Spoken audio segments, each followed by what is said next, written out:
Hello students, स्वागत है आप सभी लोगों का फ्रीक्वेंसी कैरियर इंस्टीट्यूट के हमारे इस नए वीडियो में। आज से हम लोग क्लास 9th का 2021 का फर्स्ट वीडियो लेक्चर का सीरीज शुरू कर रहे हैं, जिसमें हमारा पहला चैप्टर फिजिक्स का मोशन होगा। आप सभी लोगों से रिक्वेस्ट है कि आप अपने नोट्स निकाल कर सामने बैठ जाइए और from basics to advance A to Z सारी बातें हम अलग अलग पार्ट्स में कवर करने वाले हैं। पहला पार्ट आपके लिए आज मैं लेके आया हूं, हेडिंग डालिए मोशन।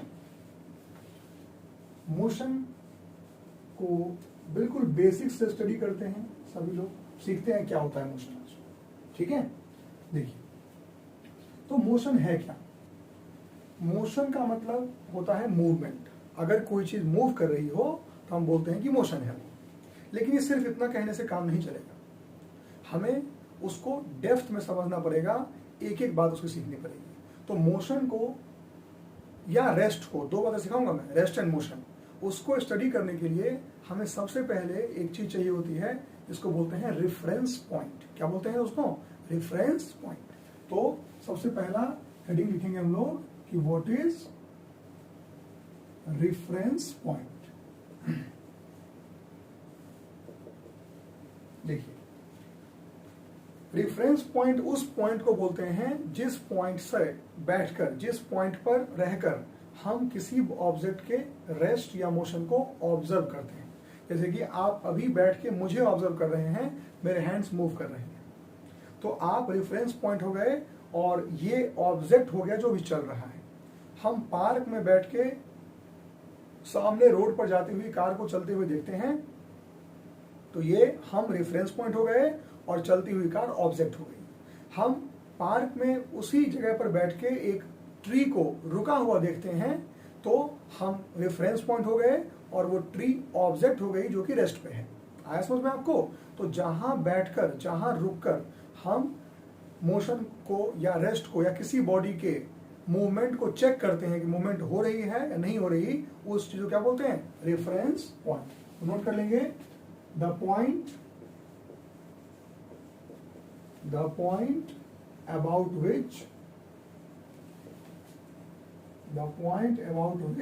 या from which the condition of motion of a body, the condition of motion of a body is observed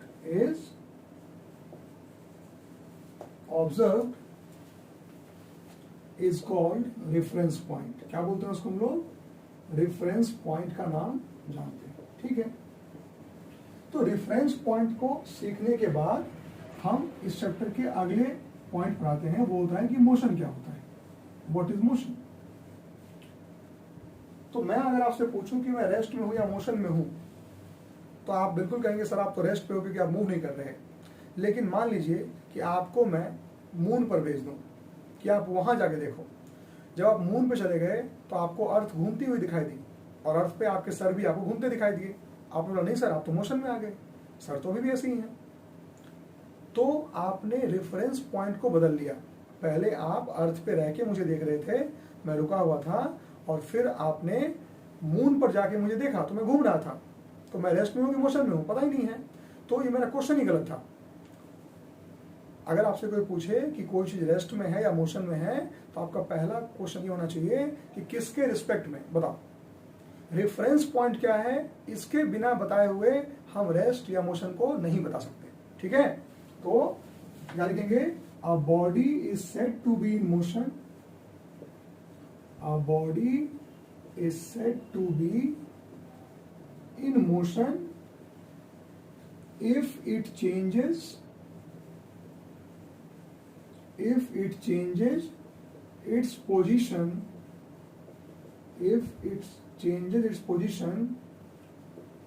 with respect to time and surrounding। Surrounding word बोलना बहुत जरूरी है। सराउंडिंग का मतलब यहां क्या होता है? Reference point. अगर कोई बॉडी सराउंडिंग के हिसाब से या टाइम के हिसाब से कि अभी 1 सेकंड है 2 सेकंड है, उसका लोकेशन बदल गया, तो ऐसे कंडीशन से अगर कोई बॉडी अपना पोजीशन बदल रही है तो हम बोलेंगे कि वो मोशन में है। अदरवाइज रेस्ट पे है। अगर मुझे यही चीज रेस्ट के लिए बोलना हो तो क्या लिखेंगे?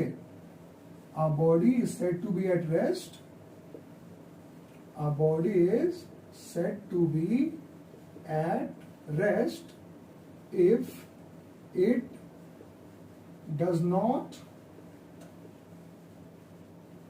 changes its position with respect to time and surrounding। अगर वो सराउंडिंग और टाइम के हिसाब से अपने पोजीशन को नहीं बदलता है, हम उसको रेस्ट का बोल देंगे। करता है तो मोशन का बोल देंगे। कितना सिंपल डेफिनेशन है। तो ये हो गया रेस्ट और मोशन। ठीक है, अब रेस्ट और मोशन समझने के बाद हम थर्ड पार्ट सीखते हैं, वो होता है कि डिस्टेंस क्या होता है। What is distance? पहले तो कुछ टर्म्स ही सीख लेंगे। डिस्टेंस क्या होता है? देखिए, हम अपने घर से चले और मार्केट जाके पहुंच गए, तो जहां से चलते हैं उसको बोलते हैं इनिशियल पोजीशन। घर इनिशियल हो गया। मार्केट पहुंच गए तो वो हमारा हो गया फाइनल पोजीशन। तो इनिशियल पोजीशन और फाइनल पोजीशन, इन दोनों पोजीशंस के बीच में जो ऑब्जेक्ट ने मूव करा है उसका एक रास्ता होगा। जैसे मान लीजिए कि ये हो गया होम और यहां हो गया मार्केट, तो थोड़ी ना सीधे मार्केट होगा किसी के। होम से ऐसे निकले होंगे, ऐसे गए होंगे, यूं गए होंगे, यूं गए होंगे, ऐसे गए होंगे, यहां पहुंचा होगा। ठीक है, तो इनिशियल पोजीशन होम से मार्केट जाने के लिए जिस लेंथ ऑफ पाथ को आपने कवर किया, मैंने क्या बोला? Length of path, actual length of path initial और फाइनल पोजीशन के बीच में जो हम कवर करते हैं, क्या बोलते हैं उसको हम लोग? It is called distance. तो क्या लिखेंगे? इट इज द एक्चुअल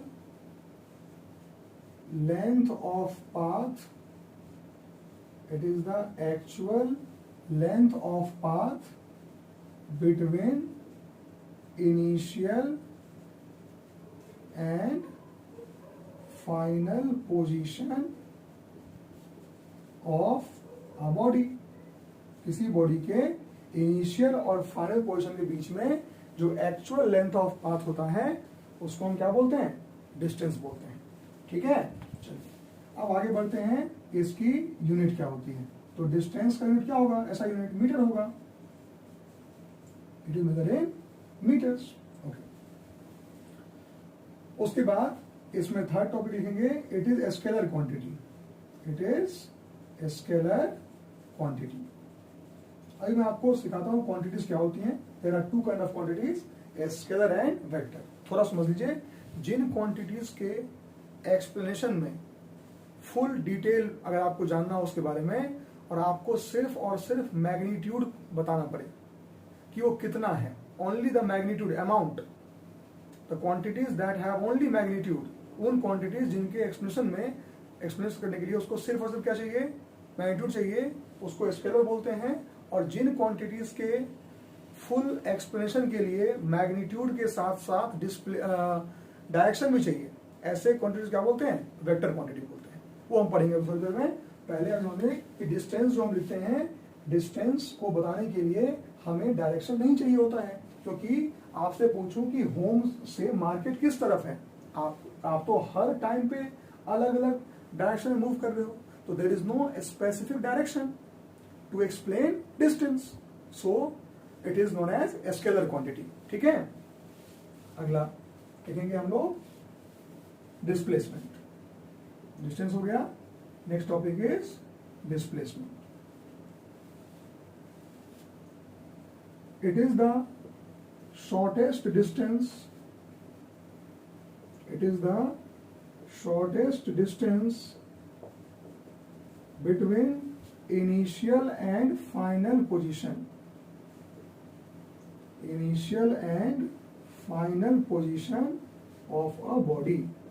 किसी भी बॉडी के इनिशियल और फाइनल पोजीशन के बीच का जो सबसे छोटा जो पाथ होता है, डिस्टेंस होता है, उसको हम क्या बोलते हैं? It is known as displacement. ठीक है, तो आप यहीं से ऑब्जर्व कर सकते हैं कि इन दोनों पॉइंट्स के बीच का जो सबसे छोटा रास्ता है वो कौन सा है।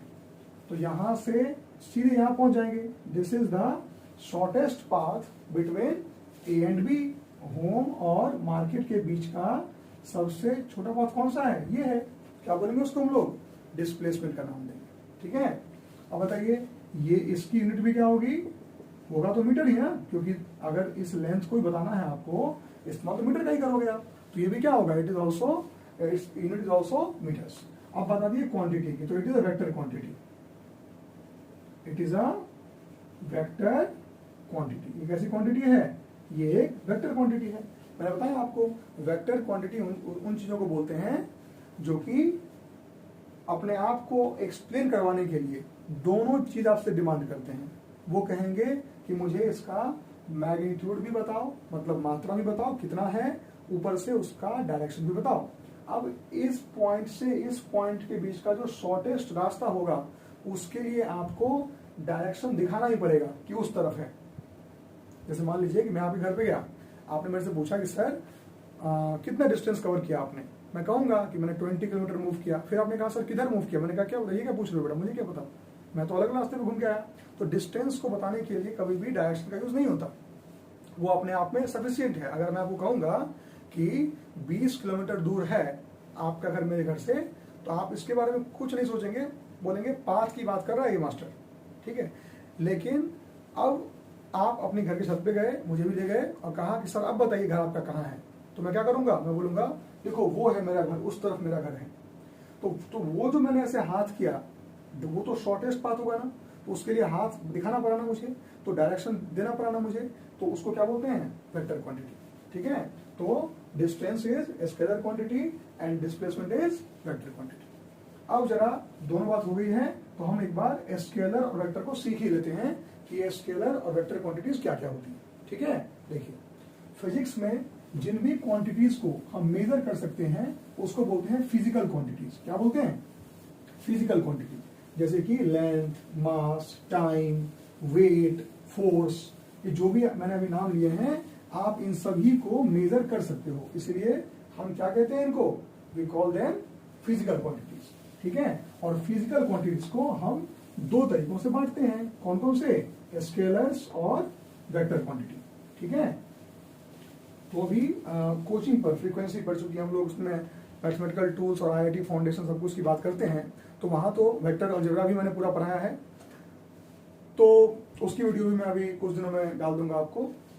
बट अभी आपको इसके लिए सिर्फ वेक्टर ही पढ़ना है, ठीक है। वेक्टर होता क्या है, तो पहले आप लिख लेंगे कि फिजिकल क्वांटिटीज क्या होती हैं, व्हाट आर फिजिकल क्वांटिटीज, लिखेंगे quantities that can be measured,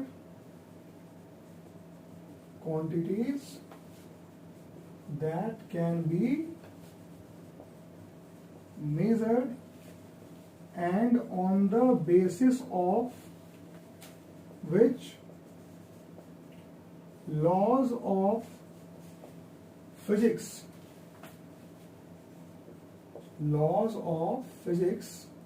are governed। Physics के जितने भी नियम हैं जिन पर बेस होके बताए जाते हैं उन सभी को क्या बोलते हैं हम लोग, फिजिकल क्वांटिटीज बोलते हैं, ओके, ठीक है। चलिए, और उसको मेजर, ऐसे मैं कहूं लव, हेट, इस चीज को आप इंटेलिजेंस नहीं मेजर कर सकते, ठीक है, लेकिन लेंथ को, मास को, टाइम को मेजर कर सकते हैं, तो ये हो गया फिजिकल क्वांटिटीज, ओके। अब ये दो टाइप के होते हैं, स्केलर क्वांटिटीज और वेक्टर क्वांटिटी। स्केलर क्या होते हैं, लिख लीजिए, quantities that have only magnitude, जिनके पास सिर्फ और सिर्फ क्या हो, मैग्नीट्यूड हो, या इसको अदर लैंग्वेज में भी कह सकते हो आप कि quantities that require only magnitude for their full explanation are known as scalar quantity. Example में क्या देखा आपने, टेम्परेचर, जैसे कि बताइए मैं आपसे कहता हूं कि आज टेम्परेचर क्या है, तो आप बोलेंगे 30 डिग्री सेल्सियस। तो कभी किसी ने आपसे पूछा है कि डायरेक्शन क्या होगा, हंसोगे आप पूछेगा तो, क्योंकि टेम्परेचर अपने आप में मैग्नीट्यूड मतलब अमाउंट यानी 30 डिग्री बोलने के बाद वो अपने आप को कंप्लीट कर लेता है, उसमें डायरेक्शन का कोई जरूरत नहीं होता, इसलिए हम लोग क्या बोलते हैं, स्केलर बोलते हैं। दूसरा जो होता है वो होता है वेक्टर क्वांटिटी। वेक्टर क्या होता है? Quantities that have both magnitude as well as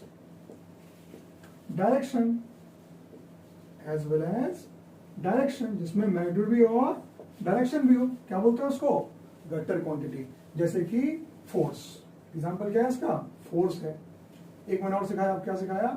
displacement सिखाया आपको, कि उसके लिए हाथ ऐसे करना पड़ा था ना। ऐसे ही फोर्स देखो कैसे होता है। मान लो कि एक यहाँ सिस्टम है, यहाँ पे एक ब्लॉक लगा हुआ है, इस पर आपने फोर्स लगाया, ये फोर्स लगाया 8 न्यूटन, और यहाँ से जब फोर्स लगाया 8 न्यूटन, और किसी को बोलो कि भाई बताओ इस पर कितना फोर्स लग रहा है, तो क्या बोलेगा? 8 + 8।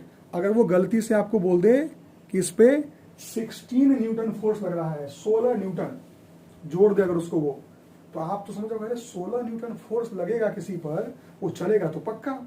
जब पहुंचा तो ये चल ही नहीं रहा, मतलब कुछ तो गड़बड़ है, कुछ तो गड़बड़ है। क्या गड़बड़ है?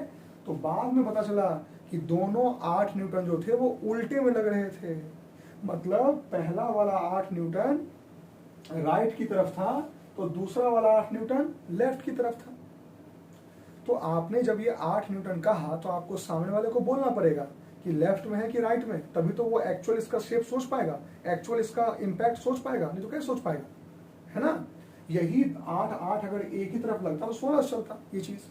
तो आपको सिर्फ 8 न्यूटन बोलने से काम नहीं चलेगा, आपको साथ में डायरेक्शन को इंक्लूड करना पड़ेगा। और यही कारण है कि फोर्स एक वेक्टर क्वांटिटी होता है। बाकी लोगों ने रट लिया होगा इसको कि फोर्स वेक्टर होता है, लॉजिक के साथ सीखिए कि फोर्स वेक्टर क्यों होता है। ठीक है, तो ये हो गया स्केलर क्वांटिटीज और वेक्टर क्वांटिटीज। अब जो हमने सीखा है डिस्टेंस और डिस्प्लेसमेंट, इस पे एक आध छोटे मोटे क्वेश्चन कर देते हैं। ऑल्दो हमारे न्यूमेरिकल का पूरा सीरीज मैं लाने वाला हूं इसके चैप्टर के एंड होने के बाद, लेकिन एक आध क्वेश्चन से थोड़ा सा हम अपना बेस बना लेते हैं कि कैसे ये काम करता है। ठीक है, देखिए, तो डिस्टेंस और डिस्प्लेसमेंट। मान लीजिए कि एक बॉडी है जो ए से चलना चालू करती है, बी पे पहुंचती है, बी पे उसका मन नहीं लगता, सी पे पहुंच जाती है। ये दूरी 10 मीटर है, ये 10 मीटर है। मेरा सवाल आपसे यह है कि डिस्टेंस क्या होगा? तो डिस्टेंस क्या करेंगे आप? एक्चुअल लेंथ ऑफ पाथ को ऐड कर देते हैं, 10 + 10 यानी कि 20 मीटर क्या हो गया? डिस्टेंस हो गया। इसी बीच में मैं अगर आपसे पूछ लूं कि डिस्प्लेसमेंट क्या होगा? Yes, what is displacement?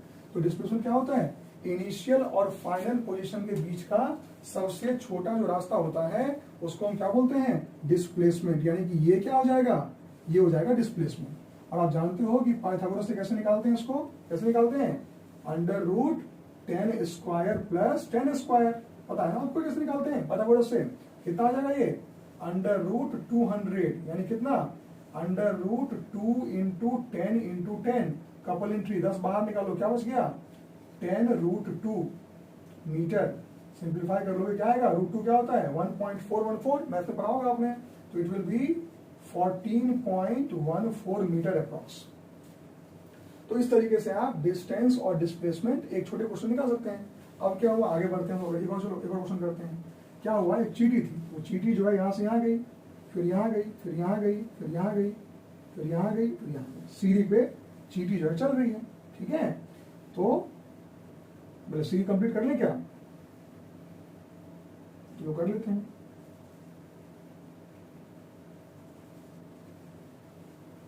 ये सभी डिस्टेंस कितने के हैं? 10-10 के हैं, 10 सेंटीमीटर्स के ये सभी डिस्टेंसेस हैं। ओके, आपको पहला आपसे मेरा सवाल यह है कि बताइए उस चीटी ने कितना डिस्टेंस कवर किया। लैंग्वेज आप बना सकते हैं, क्वेश्चन प्रैक्टिस कीजिए अच्छे से। डिस्टेंस क्या होगा? It is the actual length of path. तो काउंट किया हमने 10, 20, 30, 40, 50, 60। तो 60 metre is the distance. Simple है। अब हम क्या निकालते हैं? इसका डिस्प्लेसमेंट निकालते हैं। तो डिस्प्लेसमेंट क्या होता है बताइए? It is the shortest path between initial and final position. तो यहां से यहां तक 1, 2, 3 यही होगा ना? अभी निकाला था आपने, ये कितना होगा? 10√3। ये कितना होगा? 10√3। ये कितना होगा? 10√3। तो तीनों को ऐड कर दीजिए, क्या हो जाएगा? 10√3, 10√3, 10√3 is the answer is 30√3 metres. तो एक आध ऐसे छोटे मोटे क्वेश्चन कर सकते हैं हम लोग डिस्टेंस और डिस्प्लेसमेंट के। अभी थोड़ा और एक दो क्वेश्चन में अपना हाथ आजमाते हैं। डिस्टेंस डिस्प्लेसमेंट का क्वेश्चन तो कई है, कंसेप्ट आपने सीख लिया कि एक्चुअल पाथ जो होता है वो डिस्टेंस देता है और शॉर्टेस्ट पाथ जो होता है वो क्या देता है, डिस्प्लेसमेंट देता है। इस तरीके से हम इसको सीखते हैं, ठीक है। तो देखिए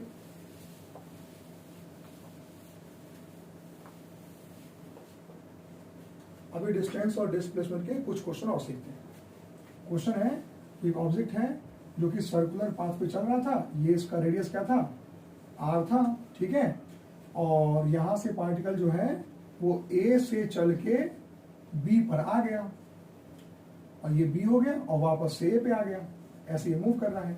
तो पहला केस क्या है इसमें, केस नंबर 1 वो कह रहा है कि ए टू ए मूव किया, मतलब पूरा मूव कर गया, फुल सर्कल, क्या बोलते हैं इसको, फुल रिवॉल्यूशन। फुल रिवॉल्यूशन उसने कवर किया है। ऐसे केस में बताइए डिस्टेंस क्या हो जाएगा, डिस्टेंस क्या होता है, एक्चुअल पाथ कवर। तो जब यहां से यहां घूमेगा वो तो क्या कवर करेगा, जो उसका सरकमफेरेंस होगा। And what is circumference, 2 pi r, है ना। 2 pi r will be the circumference जब वो यहां से यहां पूरा घूमेगा। अगला क्या बताएंगे कि इसी में बताइए मुझे डिस्प्लेसमेंट क्या होगा, what will be the displacement. तो जब ये यहां से चला तो इनिशियल पोजीशन और फाइनल पोजीशन एक ही है। आप सोच के देखो, ये इनिशियल पोजीशन है और वापस फाइनल वही है, तो इनिशियल और फाइनल के बीच का डिस्टेंस क्या हो गया, कुछ भी नहीं, खत्म, 0।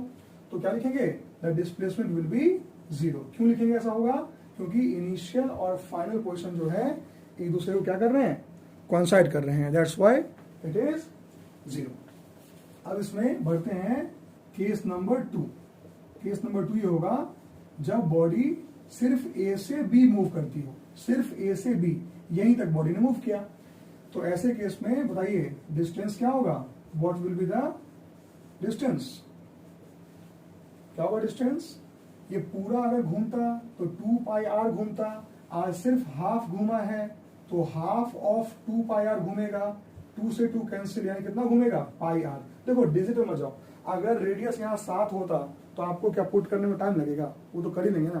कंसेप्ट सीखते हैं, डिस्टेंस क्या होगा, पाई आर। अब बताइए ऐसे केस में हमारा डिस्प्लेसमेंट क्या होगा, बताइए। डिस्प्लेसमेंट यहां से घूम के यहां पे आया, यहां से घूम के यहां पे आया, तो शॉर्टेस्ट पाथ क्या होगा, यही तो होगा शॉर्टेस्ट पाथ, डायमीटर आर और आर कितना हो गया, डिस्प्लेसमेंट विल बी 2r। तो इस तरीके से आप डिस्टेंस और डिस्प्लेसमेंट के क्वेश्चंस बना सकते हैं, काफी इजी है समझना इसको, ठीक है। चलिए इसके बाद डिस्टेंस और डिस्प्लेसमेंट से हमने सीख लिया। अब हम अपने अगले टॉपिक को बढ़ते हैं, वो है कि स्पीड क्या होती है। Next topic is what is speed. तो स्पीड बड़ा सिंपल चीज है। अगर आप देखते हैं कि एक फिक्स डिस्टेंस को कोई बाइक से 10 सेकंड में क्रॉस कर लेता है, उसी डिस्टेंस को आप अगर साइकिल से करते हैं तो आपको शायद 2 मिनट लग जाए। तो किस चीज का फर्क है, स्पीड का फर्क है। जो उसी डिस्टेंस को कम टाइम में ट्रेवल कर ले तो उसकी स्पीड ज्यादा होती है। तो स्पीड का फॉर्मूला, स्पीड क्या होता है, इट इज डिफाइंड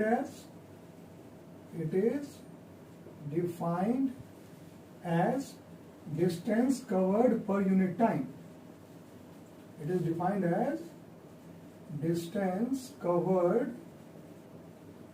पर यूनिट टाइम। क्या बोलते हैं उसको हम लोग, उसको हम स्पीड बोलते हैं।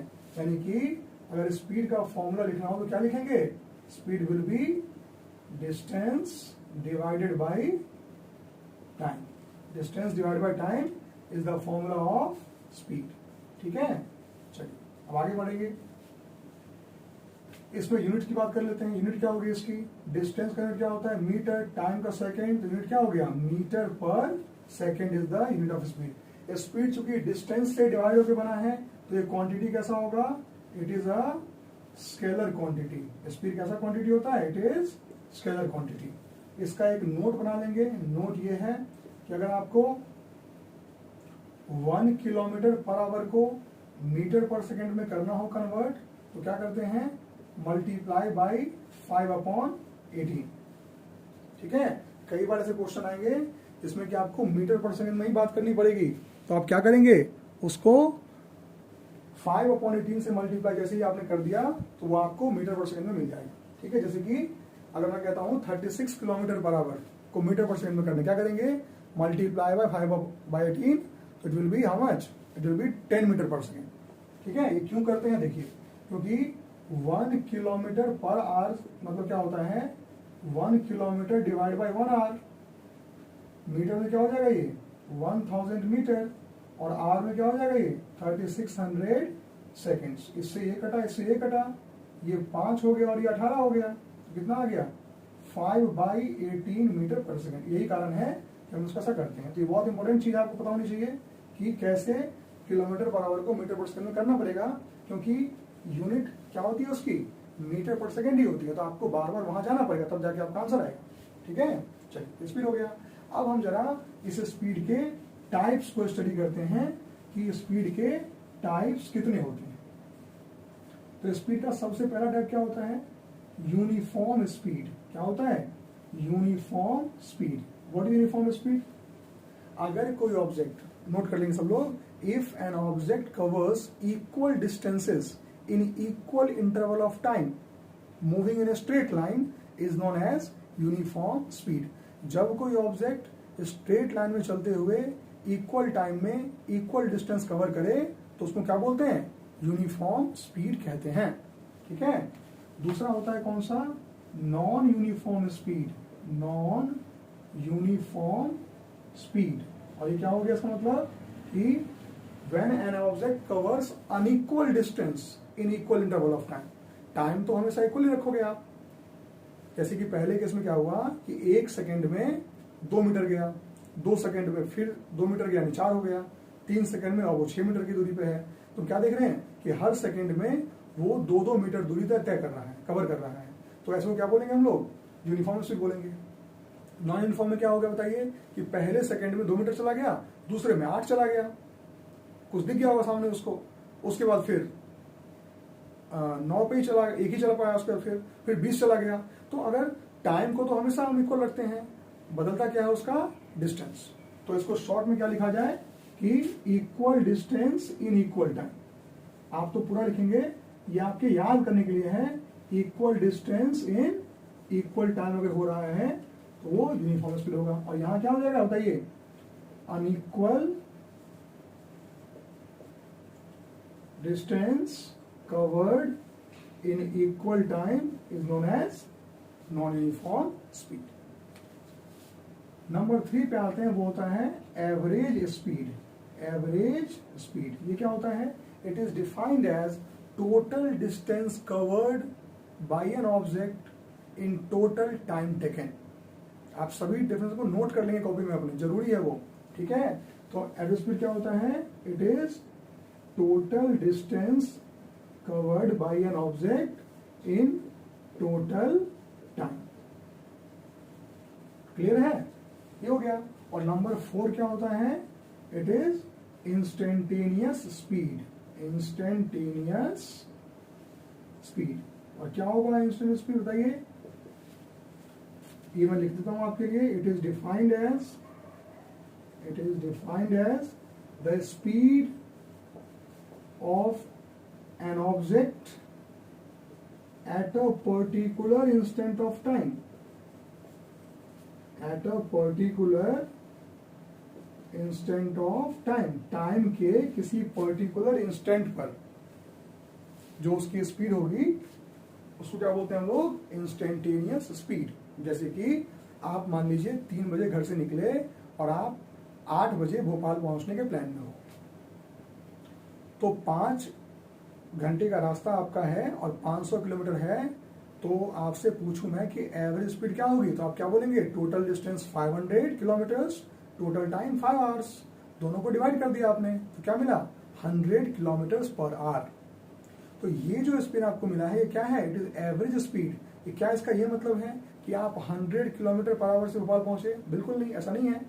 आपकी स्पीड कहीं ना कहीं 120 भी रही होगी, कहीं ना कहीं आप रुके भी होगे, बट हम यहाँ क्या करते हैं, टोटल पता करते हैं।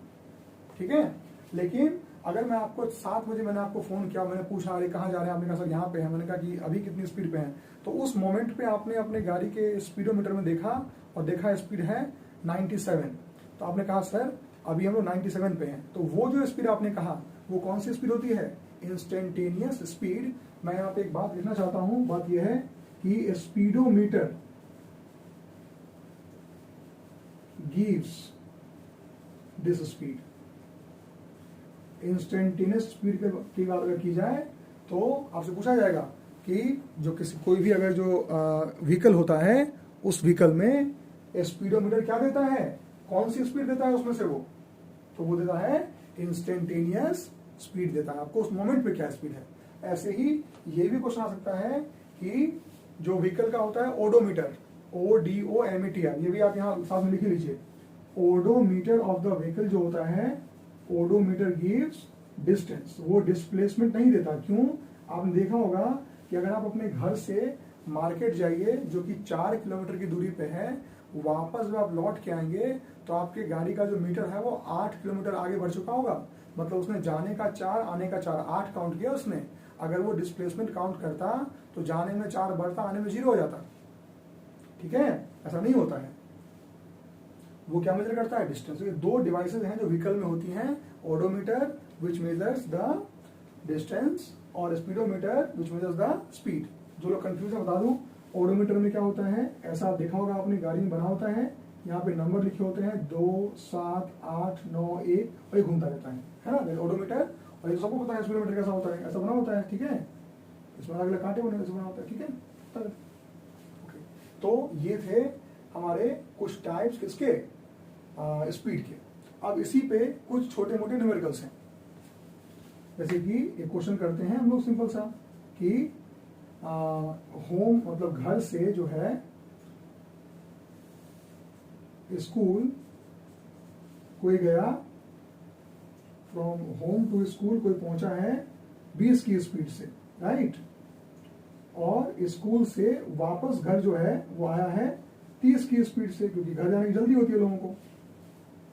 घर से स्कूल गया 20 की स्पीड से और वापस से स्कूल से घर आया 30 की स्पीड से। बताइए कि उसका एवरेज स्पीड क्या होगा। ठीक है, तो बच्चे बोलते हैं 25। तो पहले उसको सोचिए कि एवरेज स्पीड का फॉर्मूला क्या होता है। एवरेज स्पीड का फॉर्मूला होता है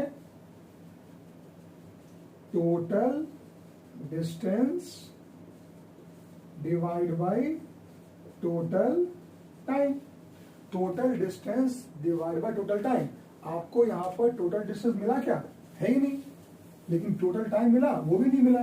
तो जब ना टोटल डिस्टेंस आपके पास है ना टोटल टाइम आपके पास है, तो कैसे इसको सॉल्व किया जाए? ठीक है, देखिए तो हम करते क्या है, हम मान लेते हैं डिस्टेंस को x मान लेते हैं। तो let the distance be x, let the distance be x। कहां से कहां तक? घर से स्कूल जाने के डिस्टेंस x मान लिया तो आने का x ही होगा, उसी रास्ते से आ रहे हैं, सेम हो जाएगा। तो पहले निकालेंगे टाइम इन गोइंग, जाने में कितना टाइम लगा होगा बताइए। टाइम का फॉर्मूला क्या होता है? Distance by speed. तो डिस्टेंस x था और स्पीड क्या थी? 20 थी। और टाइम इन कमिंग, आने में बताइए कितना टाइम लगा। जब वो लौट के आ रहा था तो टाइम क्या लगा? Distance by speed 30। तो टोटल टाइम कितना खर्चा हुआ जाने में और आने में? कितना टाइम लगा उसको? x/20 plus x/30। इसको आप एलसीएम लेकर सॉल्व करेंगे, क्या आएगा?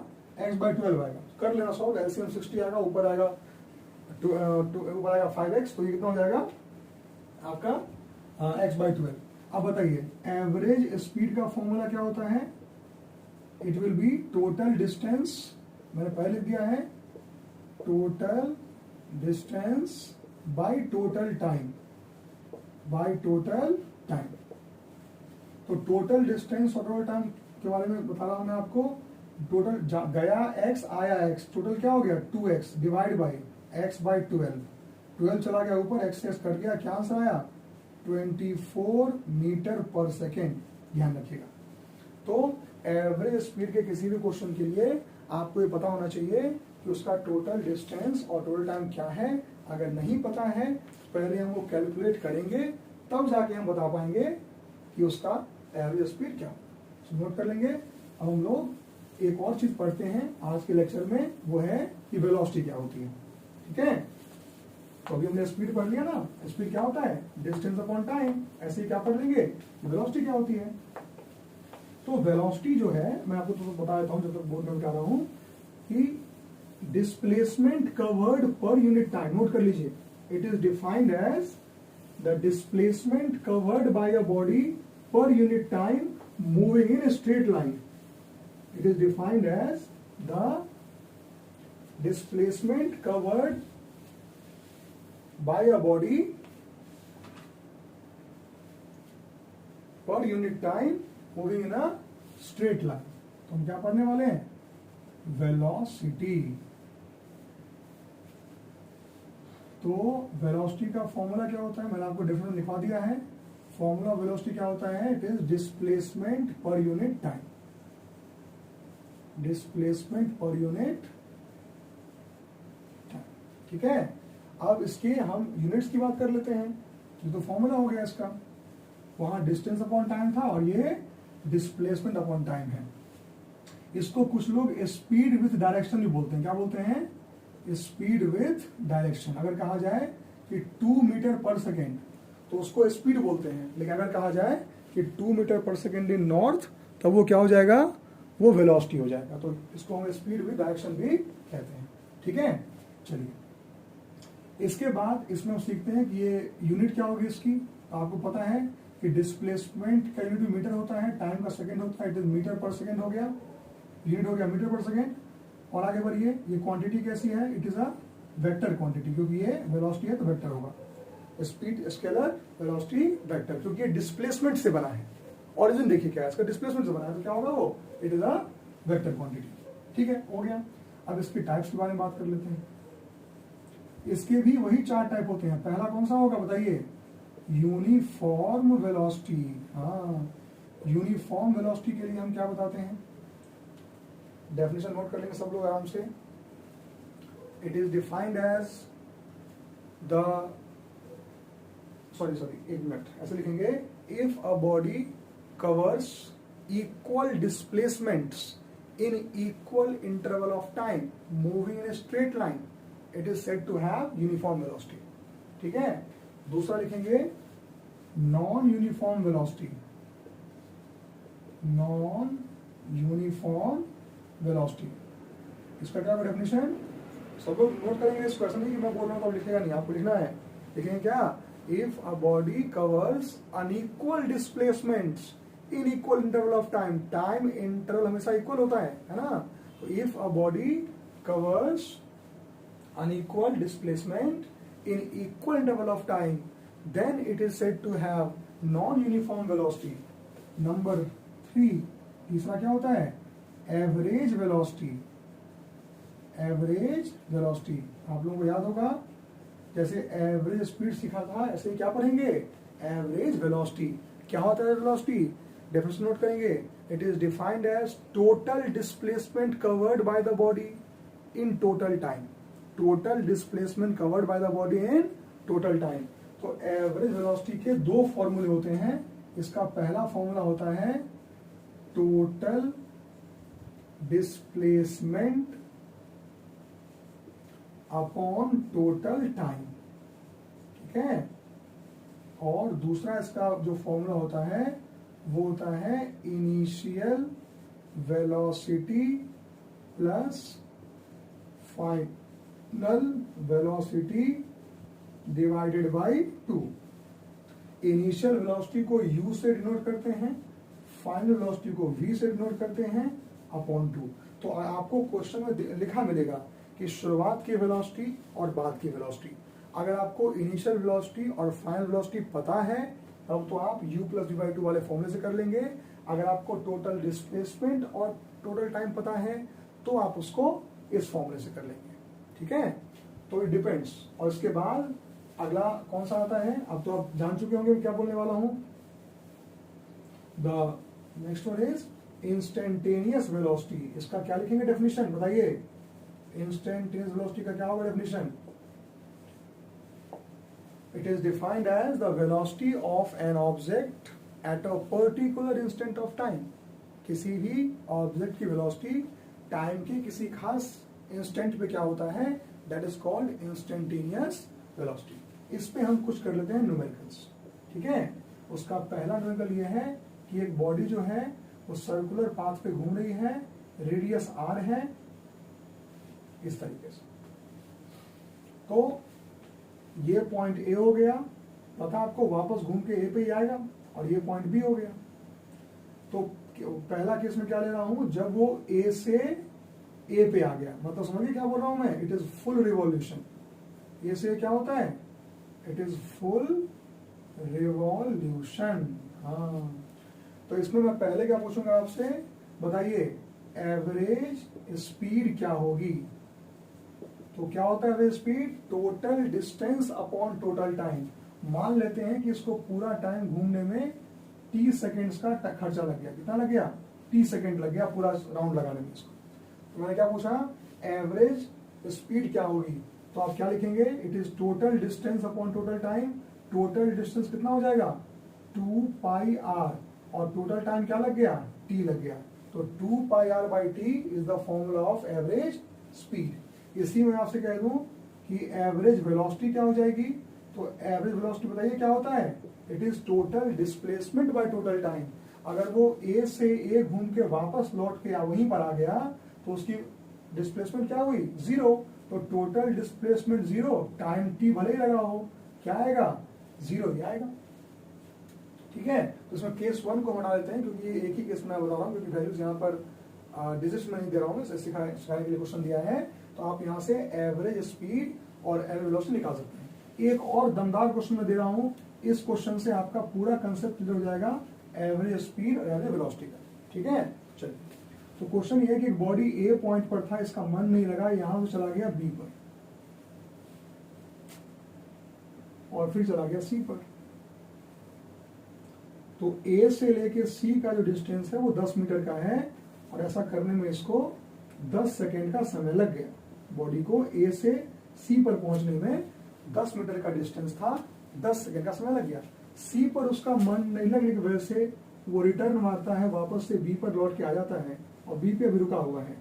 बी से सी की दूरी है कितनी, 4 मीटर, और ऐसा करने में उसे 4 सेकेंड का वक्त भी लगता है। ऐसा कुछ सीन है, अभी वापस से वो बी पे आके रुका हुआ है, राइट, अभी इस मोमेंट पे, ठीक है। चलिए, तो इसमें हम लोग सबसे पहले क्या निकालते हैं कि इस बॉडी का ए से लेकर बी तक, वही केस है कि बॉडी कहां से कहां जा चुकी है, ए से लेके बी तक जा चुकी है। मतलब ए पे पहले ए से लेकर सी पे गया, और फिर सी से बी पे लौट। कैसा कर लो, आप ये लिख लो कि बॉडी जो है वो ए से पहले सी पर गया और सी से वापस बी पे आ गया, अभी बी पे आके रुका हुआ है, अभी हम एनालाइज कर रहे हैं। तो पहले क्या निकालेंगे इसका, बताइए, तो एवरेज वेलोसिटी, एवरेज स्पीड निकालते हैं। एवरेज स्पीड बताइए, total distance upon total time. A से सी पर जाना और वापस बी पे आना, टोटल डिस्टेंस क्या हो गया, 10 और 4 14। टोटल टाइम क्या खर्च हुआ, 14। बताइए क्या होगा, 1 मीटर पर second is the average speed. इसी केस में अगर मैं एवरेज वेलोसिटी निकालता हूं तो मैं क्या करूंगा, टोटल डिस्प्लेसमेंट। देखो, ए से भले ही सी पे गया हो, वापस लौट के आ गया ना, जब वो बी पॉइंट पे आ गया तो क्या देखा आपने, जब वो बी पॉइंट पे आ गया तो अभी इनिशियल और फाइनल पॉइंट के बीच का डिस्टेंस मात्र 6 मीटर रह गया है। तो अगर ये डिस्टेंस 6 मीटर रह गया है तो एवरेज वेलोसिटी में डिस्प्लेसमेंट को आप 6 लिखोगे, और टाइम कितना खर्चा हुआ ऐसा करने में, 14 का। तो 3/7 काट देंगे इसको, तो 3/7 मीटर पर सेकेंड जो है वो आ गया एवरेज वेलोसिटी। ये बात कंसेप्ट यहाँ सीखा हमने। एक और क्वेश्चन देता हूँ तो समझिएगा। जैसे मान लो यहीं से कोई चीज ए से चलना शुरू होती और ए से जाके यहाँ से वापस लौट के यहाँ फिर बी पे आ जाती या सी पे आ जाती मान लो, और ये बी पॉइंट होता, ठीक है। इस डिस्टेंस को कह दो कितना, 10 मीटर लगा, 10 सेकेंड में वहां पहुंच गया। और यहां से यहां का जो डिस्टेंस है इसको कहिए 14 मीटर्स। पहले वो ए से बी पर गया और बी से वापस ए पे ना रुकते हुए वापस भी चला गया, सी पे चला गया। ऐसे कंडीशन में पहले आपसे पूछता हूं, बताइए डिस्टेंस क्या होगा, कहां से कहां तक। हम लोग ए से सी की बात कर रहे हैं, ध्यान रखिएगा। हम लोग पहले ए से बी और फिर बी टू सी, इस मोशन को एनालाइज कर रहे हैं। मैं लैंग्वेज नहीं लिखा रहा, वो काफी लंबा बनेगा क्वेश्चन, कंसेप्ट सीखिए बस, वो क्वेश्चन लिख के आपको मिलेगा। तो डिस्टेंस बताइए क्या होगा, टोटल डिस्टेंस क्या है, पहले ए से बी गया कितना 10 और फिर बी से सी कितना गया 14, कितना लगा इसको टाइम, सॉरी कितना डिस्टेंस हो गया ये 24 मीटर। अब मैं क्या कहूंगा आपसे, डिस्प्लेसमेंट क्या होगा, yes what will be the displacement. देखिए जब वो यहां से चला यहां तक तो आपका डिस्प्लेसमेंट 10 था, जब वो वापस यहां लौट के आ गया था तो उसका डिस्प्लेसमेंट 0 हो चुका था, लेकिन वो यहाँ रुका नहीं, वो 4 मीटर और पीछे चला गया, तो पीछे मतलब नेगेटिव होता है, तो इस केस में डिस्प्लेसमेंट क्या होगा -4 मीटर। मैंने अभी तक आपको डिस्टेंस और डिस्प्लेसमेंट और स्पीड वेलोसिटी में डिफरेंस पढ़ाया नहीं है, लेकिन मैं आपको पहले कंसेप्ट सिखा रहा हूं, फिर मैं आपको पढ़ाऊंगा डिफरेंस क्या होता है, ठीक है। तो डिस्प्लेसमेंट क्या हो गया -4, क्यों -4 हुआ, क्योंकि अगर वो यहीं पे रुकता तो वो 0 हो जाता, लेकिन वो पीछे चला गया, तो हमें बोलना पड़ेगा ना -4, क्योंकि अगर हम सिर्फ 4 बोल देंगे तो सामने वाला ये भी समझ सकता है कि वो यहाँ लौट के कहीं ये वाला सीन तो नहीं हो जाएगा, वो यहीं पे रुक जाएगा आके 6 मीटर की दूरी पे, 10 गया और 6 मीटर पीछे आके यहाँ रुक गया, वो भी 4 मीटर डिस्टेंस है, लेकिन ये चूंकि पीछे गया है तो उस ऑब्जेक्ट का एग्जैक्ट लोकेशन में किसी को बोलोगे -4, तो सामने वाला समझ जाएगा कि ऑब्जेक्ट पहले जाके अपने पोजीशन पे रिटर्न आई है और फिर यहाँ से 4 पीछे गई है। तो ये फायदा होता है डिस्प्लेसमेंट का वेक्टर का, ठीक है, ये हो गया। अब इसी क्वेश्चन में मैं आपसे पूछता हूं, बताइए एवरेज स्पीड क्या होगी। एक क्वेश्चन से सारा कंसेप्ट समझ में आ जाएगा। एवरेज स्पीड क्या होती है, total distance by total time. मान लेते हैं इसको यहां भी 14 सेकंड ही लगा, ठीक है, बताइए टोटल डिस्टेंस क्या है 24, टोटल टाइम भी क्या है 10 और 14 कितना 24 हो गया, कट के क्या आंसर आएगा बताइए 1 metre per second is the average speed. Now at the last will find average velocity. बताइए व्हाट इज एवरेज वेलोसिटी। ये ऑब्जेक्ट ए से बी पर जाके वापस सी पे आ गया है, टोटल डिस्प्लेसमेंट क्या है इसका -4 और टोटल टाइम क्या है इसका 10 और 14 24, ये कट गया क्या आया -1/6 मीटर पर सेकेंड। ये चीज बहुत इंपॉर्टेंट है इसमें कि आप कैसे उसको प्लस माइनस में कर पाते हैं कि एवरेज स्पीड क्या होता है और एवरेज वेलोसिटी कैसे निकालते हैं। अब मैं आपको सिखाता हूं कि what is the difference between distance and displacement and what is the difference between speed and velocity. ये सब आप अगर ये सब क्वेश्चन पहले आपने कर लिया है तो आपके लिए इनको समझना काफी इजी हो जाएगा, और एग्जाम में ये क्वेश्चन आते भी हैं कि डिस्टेंस और डिस्प्लेसमेंट में क्या डिफरेंसेस हैं और क्या स्पीड और वेलोसिटी में डिफरेंसेस हैं। तो सबसे पहले आप क्या करेंगे, डिस्टेंस और डिस्प्लेसमेंट के लिए हम 2 कॉलम बनाएंगे और उनमें उनके पॉइंट वाइज डिफरेंसेस को नोट करेंगे। तो इसमें सबसे पहला पॉइंट क्या होगा, जो कि डिस्टेंस और डिस्प्लेसमेंट का डिफरेंस होता है, राइट। तो सबसे पहले लिखते हैं डिस्टेंस और डिस्प्लेसमेंट के बीच का डिफरेंस।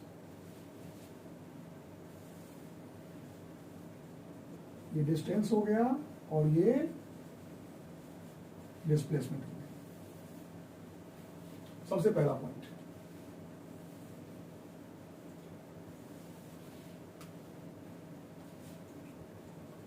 क्या होता है, ये इट इज एक्चुअल पाथ, ये आप नोट कर लिया है, आप वहां से कॉपी कर सकते हैं। Actual path covered by a body between initial and final position, between initial and final position. और ये क्या होता है, it is shortest path, it is shortest path between initial and final position of a body। किसी body के initial और final position के बीच का जो शॉर्टेस्ट पाथ होगा क्या बोलेंगे उसको हम लोग डिस्प्लेसमेंट बोलते हैं। ये इसका पहला डिफरेंस हो गया। दूसरा क्या होगा कि इस डिस्टेंस क्या है, ये एक स्केलर क्वांटिटी है, जबकि डिस्प्लेसमेंट क्या है, it is a vector quantity, ये वेक्टर क्वांटिटी है। तीसरा क्या होगा कि it is always positive. Displacement जो है, बॉडी अगर चलेगी तो वो हमेशा पॉजिटिव होगा। 0 मतलब बॉडी चली ही नहीं, लेकिन हमेशा क्या बोलते हैं इसको पॉजिटिव बोलते हैं। और यहाँ क्या होगा, it can be positive also, it can be negative also, it can be zero also, दोनों तीनों हो सकता है ये। तो ये है डिस्टेंस और डिस्प्लेसमेंट के डिफरेंसेस। इसी में अगला क्वेश्चन आता है कि what is the difference between speed and velocity. तो वहां क्या करना होगा आपको, आप तो खैर दोबारा ही नोट करेंगे, मैं थोड़ा अपना यहाँ काम चला लेता हूं क्योंकि इसके लास्ट के दोनों पॉइंट सेम है, बस पहला इसका थोड़ा अंतर है, तो आपको याद करने में काफी आसानी है। ठीक है, तो बताइए अब हम क्या लिखेंगे, स्पीड और वेलोसिटी में डिफरेंस लिखेंगे। तो सबसे पहले इसका लिख लीजिए डिफिनेशन, क्या लिखेंगे, इट इज डिफाइंड एज